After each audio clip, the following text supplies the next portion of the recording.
ओम नमो भगवते वासुदेवाय। स्वागत आप सभी का श्रीमद् भागवत पुराण की कथा में। आज हम 68वें दिन में दशम स्कंद का 64वां अध्याय शुरू कर रहे हैं। राजा नृग की कथा। महादानी राजा नृग देते गो नितलक्ष ब्रह्मा शाप हित नरपति नर्ग गए गिरगट की कुक्ष। श्री सुखदेव जी बोले, हे परीक्षित, एक समय जदुवंशियों के कुछ बालक खेलते खेलते द्वारका के एक उपवन में चले गए। वहां पर प्यास के कारण उन्होंने एक कुएं में जाकर देखा तो उस कुएं में एक विचित्र जंतु उल्टा लटक रहा था।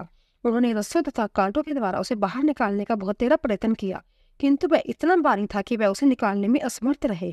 उन लोगों ने जो आश्चर्यजनक घटना भगवान श्री कृष्ण चंद्र से कही, वह उसी क्षण उस कुएं पर आए और उस विशाल गिरगट को खेल खेल में बाहर निकाल लिया। वह उनके कर कमलों का स्पर्श पाते ही एक दिव्य पुरुष हो गया। हे परीक्षित, भगवान श्री कृष्ण चंद्र सब कुछ जानते हुए भी संसारिक लोगों को जताने के लिए उसे पूछने लगे कि तुम कौन हो, किस अपराध से तुमने जा जोड़नी पाई है। हे परीक्षित, जब भगवान श्री कृष्ण चंद्र ने उस राजा नृग से इस प्रकार पूछा तब वह उनके चरणों में प्रणाम करके बोला, हे भगवान, मैं महाराज इक्ष्वाकु का पुत्र हूँ। मेरा नाम नृग है। दानियों का स्मरण करते समय मेरा नाम आपने अवश्य सुना होगा। कोई पृथ्वी के कण गिन सकता है, आकाश के तारे गिन सकता है, वर्षा की बूंदे गिन सकता है, किंतु मेरे दान की हुई गौओं की संख्या कोई नहीं गिन सकता। मैंने स्वर्ण में सींग मढ़ाए, रूपे के खूर पाटंबर उदाए, दूध वाली असंख्य गौओं श्रेष्ठ ब्राह्मणों को दान की है। स्वर्ण चांदी पृथ्वी रत्न आदि की तो कोई शुमार ही नहीं। एक समय एक दान न लेने वाले ब्राह्मण की गौ खुलकर मेरी गौओं में आ मिली। मैंने उस गौ को भूल से एक दूसरे ब्राह्मण को दान कर दिया। जब वह ब्राह्मण अपनी गौ ले जा रहा था तभी उस गौ का स्वामी मार्ग में उसे मिल गया और वह बोला कि जय गौ मेरी है। वह ब्राह्मण बोला कि जय गौ मैं अभी राजा नृग के जहां से दान में लाया हूँ। तब वह ब्राह्मण बोला कि जय मेरी है, तुम झूठ बोलते हो। इस बांते दोनों में झगड़ा होने लगा और वह दोनों मेरे निकट आए। तब मैंने हाथ जोड़कर सिर नवाए उन ब्राह्मणों से प्रार्थना की, यह अपराध मुझसे अनजाने में हुआ है।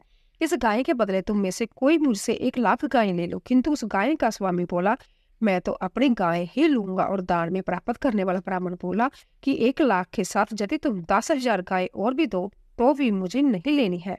मैं तो जय ही गाय लूंगा। दान दी हुई वस्तु लौटाई नहीं जा सकती। इसी बांधते में दोनों ब्राह्मण लड़ झगड़ कर बिना किसी फैसले के उस गाय को छोड़कर चले गए। मैं जय देखकर अति उदास हुआ। उसी काल मुझे मृत्यु ने आ घेरा और मैं धर्मराज के जहाँ पहुंचा।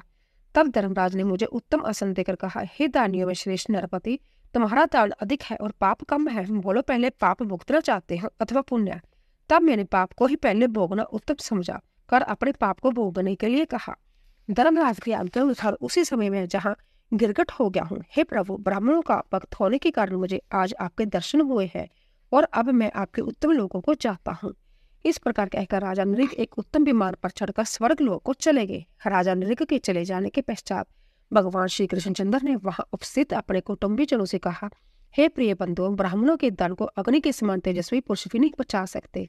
विष को तो पचा लेना आसान है, उसका इलाज है, किंतु ब्राह्मण का दान किसी प्रकार भी नहीं पचाया जा सकता। उससे जो अग्नि उत्पन्न होती है वह सारे कुल को नष्ट कर देते हैं।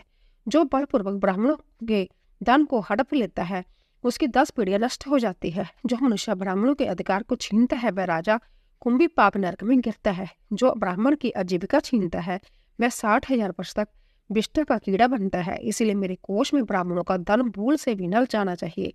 इस बांते अपने सभी कुटुंबियों को समझाकर उन्हें उपदेश देकर अपने महलों को चले गए। 65वां अध्याय, बलराम जी का वर्जगमन। श्री सुखदेव जी बोले, हे परीक्षित, जब भगवान श्री कृष्ण चंद्र और बलराम जी अनेक राजाओं को परास्त करके सुखपूर्वक द्वारका में रहने लगे तब उन्हें एक दिन ब्रज की याद आई। तब बलराम जी श्री कृष्ण से आज्ञा लेकर एक सुंदर रथ पर सवार हो ब्रज की ओर चले। बलराम जी को ब्रज में आया हुआ देखकर नंद यशोदा माता तथा ब्रज की गोपियां और गोप ग्वाल सभी आनंदित हुए। बलराम जी ने माता यशोदा और नंद जी के चरण छुए तथा समस्त गोप ग्वालों को अपनी कंठ से लगाया। इसी बांते बलराम जी के समागम से सभी ब्रजवासी आनंद विभोर हो उठे। जब बलराम जी भोजन आदि से निर्वृत्त हो स्वस्थ होकर बैठे तब नंद यशोदा ने अपने प्रिय वासुदेव देव की तथा भगवान श्री कृष्ण चंद्र के विषय में कुशल मंगल पूछी। मैं बोले, हे बेटा, अब तुम बाल बच्चेदार हो गए हो, क्या कभी हमारी भी याद करते हो? जब बड़े आनंद की बात है कि तुम अपने अनेकों शत्रुओं को पराजित करके आनंद पूर्वक रहते हो। हे परीक्षित, बलराम जी के दर्शन पाकर ब्रज की समस्त गोपियां अपने बृहद ताप को भूल गई और उन्हें देखकर निहाल हो गई। मैं पूछने लगी, हे बलराम जी, हमारे प्राण बल्लभ श्री कृष्ण तो सकुशल है, अब वह हमारा स्मरण क्यों करते होंगे? उन्हें क्या कभी अपने माता पिता की भी याद नहीं आती?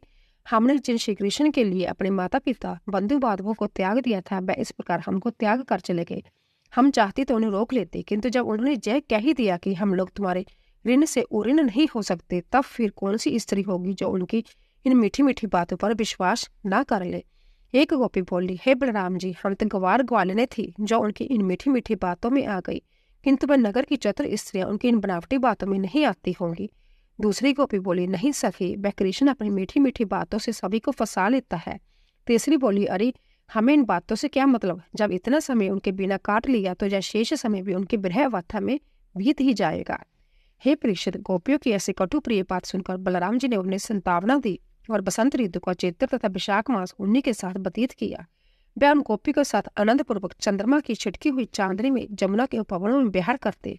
बलराम जी को आनंदित करने के लिए वरुण ने अपनी पुत्री वारुणी को भी उनके पास भेज दिया था। वह एक वृक्ष में से फूट निकली और उसकी सुगंधी से सारा वन भर गया। तब बलराम जी ने उन गोपियों के साथ इस मधुर वारुणी का पान किया। गले में वैजयंती माला डाले, नीलांबर पहने तथा एक कान में कुंडल धारण किए बलराम जी उन गोपियों के साथ विहार करने लगे। एक दिन बलराम जी ने जल क्रीड़ा करने के लिए जमुना जी को पुकारा, किंतु जमुना जी ने उन्हें मतवाला समझकर उनके आदेश की उपेक्षा कर दी। तब बलराम जी ने अपना हाथ उठाकर जमुना से कहा, हे पापनी जमुना, क्या तूने मेरी आज्ञा का उल्लंघन कर दिया है? अब मैं अपने हल की इस नोक से तेरे 100 टुकड़े किए देता हूँ। जैसे ही उन्होंने हल उठाया, तैसे ही जमुना व्यावृत होकर उनकी शरण में आई और उनसे क्षमा याचना करने लगी। तब बलराम जी ने जमुना को क्षमा करके गोपियों के साथ जल क्रीड़ा की। जब वह जल विहार कर चुके, तब लक्ष्मी जी ने उन्हें नीलांबर और एक बहुमूल्य स्वर्ण का हार दिया। लक्ष्मी से लिए हुए उपहार को धारण करके बलराम जी की अति शोभा बढ़ गई। हे परीक्षित, वह जमुना जी अब भी बलराम जी के द्वारा खींची जाने के कारण उस स्थान में टेढ़ी मेढ़ी बहती है। वह गोपियां उनका जशोगान गाते हुए मुग्ध हो गई। इसी बात बलराम जी वर्ज में 2 महीने तक रहे। 66वां अध्याय, पौंड्रक तथा काशीराज का वध। दंभी पौंड्रक ने दर्यो वासुदेव को रूप पूजा चार करके बनो सब भूपन को भूप। श्री सुखदेव जी बोले, हे परीक्षित, जब बलराम जी ब्रज में गए हुए थे, उसी समय करुष देश के राजा पौंड्रक ने भगवान श्री कृष्णचंद्र की सभा में एक दूत भेजा और कहलाया कि असली भगवान वासुदेव मैं हूँ और तू अज्ञानी मूर्ख नकली वासुदेव है। हे परीक्षित, जिस समय भगवान श्री कृष्णचंद्र राजसभा में बैठे थे, उसी समय उसके दूत ने आकर जय संवाद सुनाया और दूत बोला कि हमारे स्वामी ने जय भी कहा है, यदि मूर्खतावश मेरे चतुर्भुज के चिन्हों को नहीं त्यागेगा तो मेरे साथ युद्ध करे, नहीं तो मेरी शरण में आ जा। श्री सुखदेव जी बोले, जब उस काल विलासी पौंड्रक की जय बात सुनकर सभी सभासद बड़े जोर से हंसने लगे। तब भगवान श्री कृष्णचंद्र बोले, अरे दूत, तू अपने स्वामी से जाकर कहना, रे मूढ़, मैं अपने चक्रादि चिन्हों को इस भांति नहीं छोड़ सकता। वह अब तुझ पर ही छोड़े जाएंगे और तेरे उन सभी साथियों पर जो तुझे इस प्रकार बहका रहे हैं कि मुझे शरण देने वाला नहीं है। तुझे अब शीघ्र ही चील, कोई, गीद, कुत्ते खावेंगे। हे परीक्षित, वह दूत भगवान श्री कृष्णचंद्र का इस भांति उत्तर लेकर अपने देश को लौट गया और अपने स्वामी को ज्यों का त्यों सुना दिया। उधर भगवान श्री कृष्णचंद्र रथ पर चढ़ काशी की ओर चल दिए, क्योंकि वह करुष देश का राजा काशीराज के निकट रहता था। जब काशीराज ने भगवान श्री कृष्णचंद्र को अपने नगर पर आक्रमण करते देखा, तब पौंड्रक को 2 औक्षणी सेना देकर नगर से बाहर युद्ध के लिए भेजा और संभय अपने मित्र की सहायता के लिए 3 औक्षणी सेना लेकर पीछे से आया। हे परीक्षित, उस पौंड्रक ने भी अपने बनावटी 2 हाथ लगाकर उन चारों हाथों से शंख, चक्र, गदा, पद्म, शरंग, धनुष धारण कर रखा था और वक्षस्थल पर बनावटी श्री वत्स का चिन्ह और कौस्तुभ मणि तथा वनमाला लटका रखी थी। शरीर पर रेशमी पीताम्बर, बहुमूल्य मुकुट तथा कानों में मकरकृत कुंडल पहन रखे थे। उसने अपना रथ भी गरुड़ की ध्वजा का तैयार कराया था।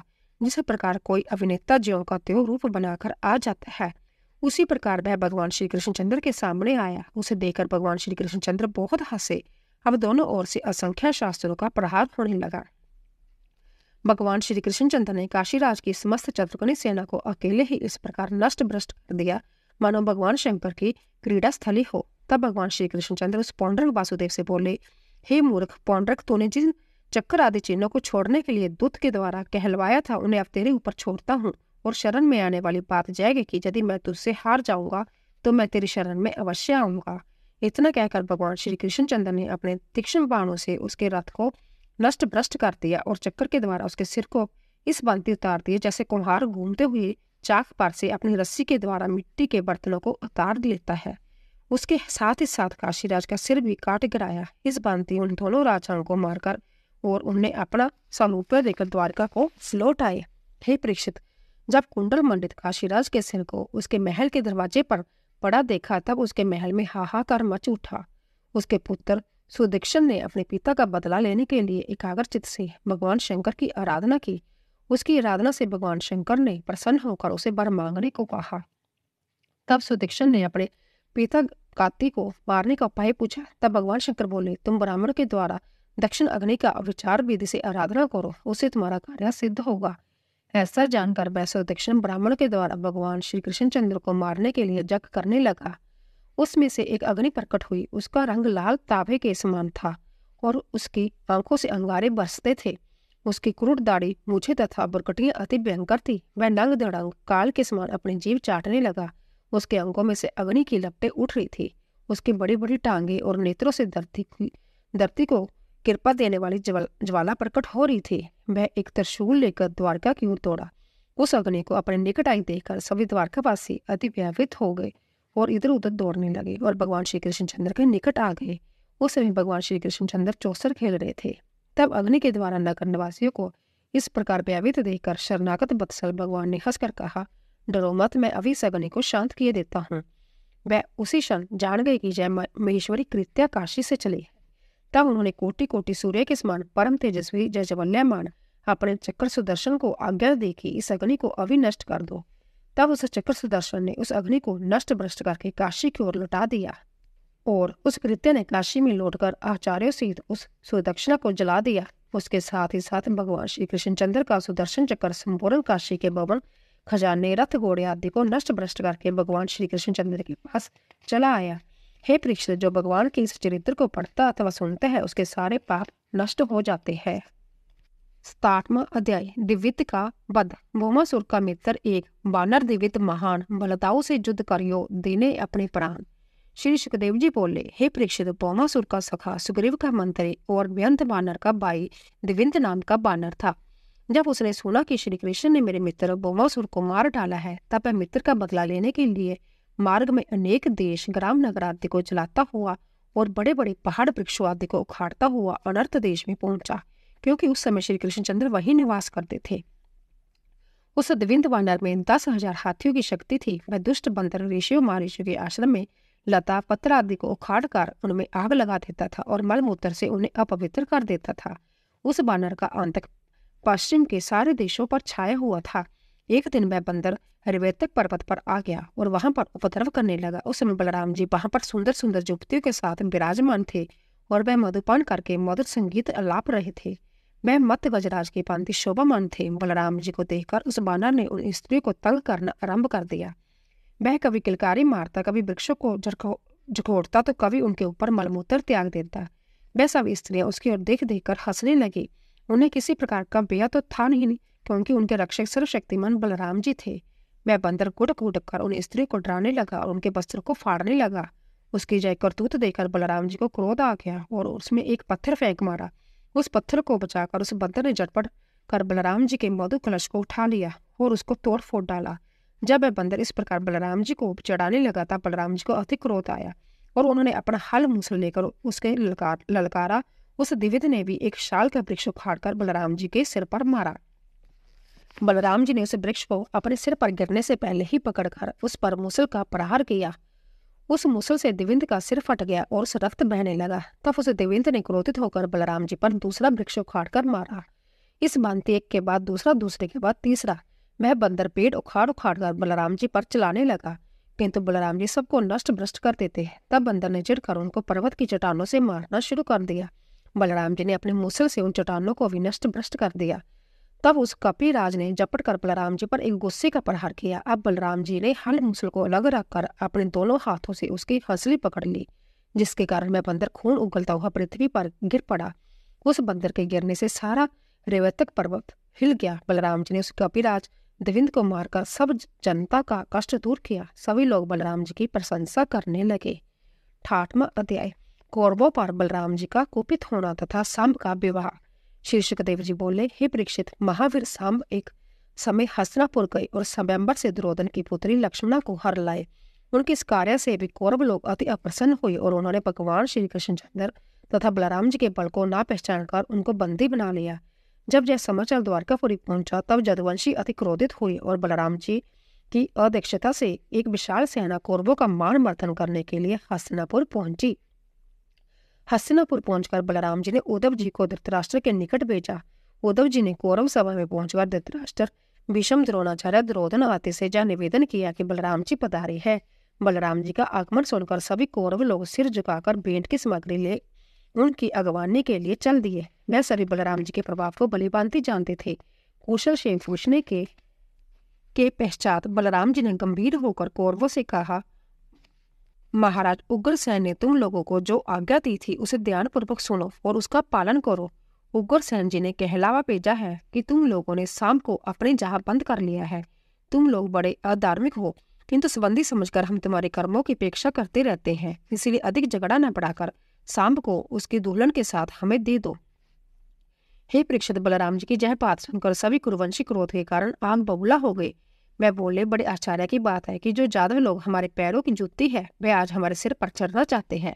उन्होंने हमें अपनी लड़की देकर अपना संबंध कर लिया और हमारे साथ खाने पीने बैठने लगे। हमने उन्हें राज सिंहासन आदि प्रदान करके अपने समान बना लिया। वह ही जदुवंशी हमें नीचा दिखाना चाहते हैं। बस अब देख लिया, इन जदुवंशियों के पास राज सिंहासन आदि कुछ भी नहीं रहना चाहिए। हमारे दिए हुए राज चिन्ह को प्राप्त करके जय हमारे ही विरुद्ध हो रहे हैं।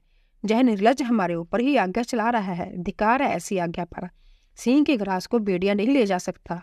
भीष्म, द्रोण तथा अर्जुन आदि कौरवों को संभव देवराज इंद्र भी नहीं जीत सकता। फिर इन जदुवंशियों को ये तो बात ही क्या है।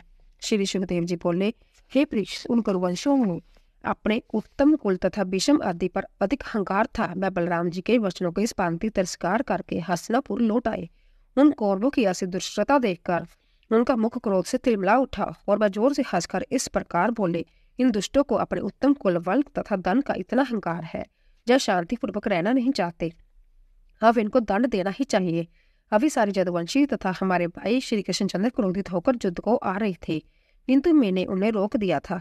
इन घमंडियों को कलह प्रिय है। इन्होंने मेरा अनादर करके ना जाने कितनी गालियां दी है। ठीक है, यह कोई नई बात नहीं। ऐश्वर्या का मतलब देवराज इंद्र को भी आ जाता है। वह कहती है कि उग्रसेन हमारे राजधिराज नहीं है और वह श्री कृष्णचंद्र जो सुधर्मा सभा में विराजमान रहते हैं, राज चिन्ह धारण करके अधिकारी नहीं है। ठीक बात है, तुम जो कुछ कहते हो ठीक है भाई। इतने कहकर बलराम जी ने अपनी हल की नोक से उस हस्तिनापुर को उखाड़कर गंगा में डुबाने के लिए खींचने लगे। जब हस्तिनापुर हल से खींचने लगा तब वह जल में चलने वाली नाव की भांति डगमगाने लगा। जब उन कौरवों ने बलराम जी की शक्ति को पहचाना तब वह लक्ष्मणा के साथ सांब को आगे करके हाथ जोड़कर सिर नवाए बहुत सी भेंट की सामग्री ले बलराम जी के सम्मुख आए। जब वह सभी कौरव बलराम जी की शरण में गए और उनकी स्तुति प्रार्थना की तब बलराम जी ने उनको अवैधान दिया। श्री सुखदेव जी बोले, हे परीक्षित, उस दुर्योधन ने अपनी कन्या के दहेज में 60 वर्ष के 1200 हाथी, 10,000 घोड़े, 6,000 रथ और 1,000 दासियां दी। तब बलराम जी ने उनका दहेज स्वीकार करके सांब तथा नववधु के साथ द्वारका में आए और उन्होंने सारा वृत्तांत सुनाया। हे परीक्षित, वह हस्तिनापुर अब भी गंगा जी की ओर झुका हुआ है। बोले बांके बिहारी लाल की जय। तो दोस्तों, अगर आपको हमारी कथा पसंद आ रही हो प्लीज ज्यादा से ज्यादा शेयर कीजिए। आप सभी का धन्यवाद।